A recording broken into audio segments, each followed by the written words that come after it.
I'm Mark, a college student living in Indiana. My house is quiet, tucked next to some woods.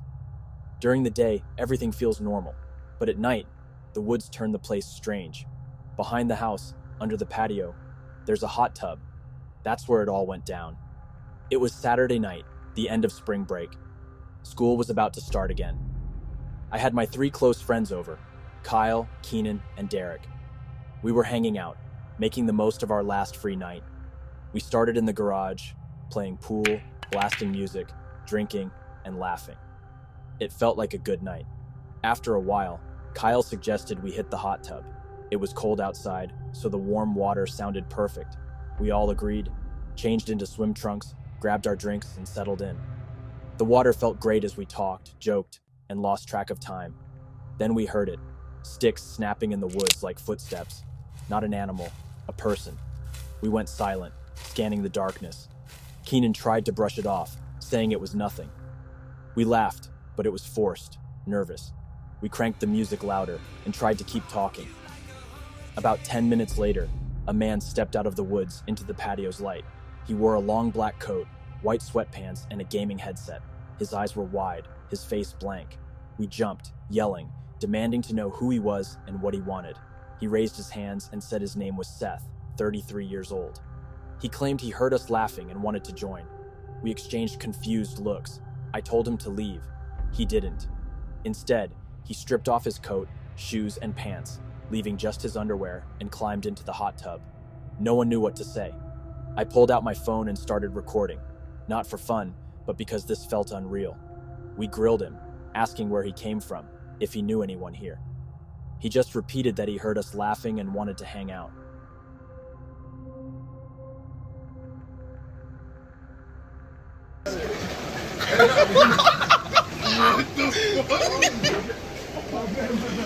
Wait, I saw the dream right there. What was over here?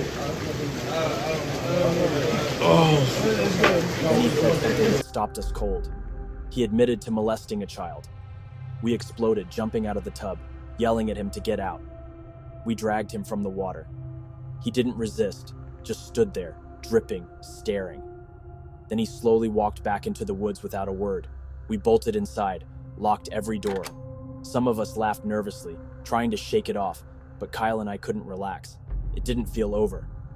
About 15 minutes later, Kyle said we should lock the hot tub. I agreed, so we grabbed flashlights and stepped outside. That's when I saw it, a phone next to the hot tub. I picked it up, and the lock screen lit up. Whatever was on it made me drop it.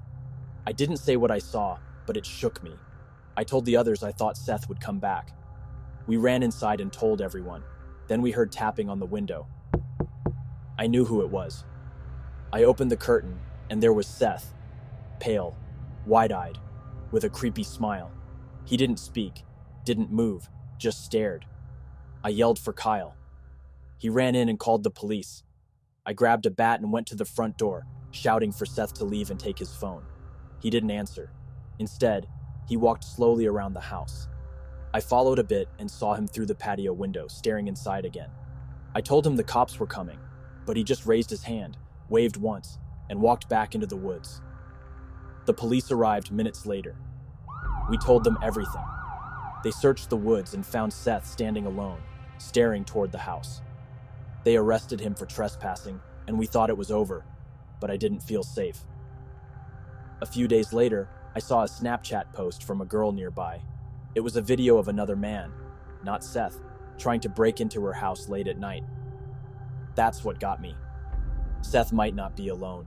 There could be others. They might be connected, and they might not be done.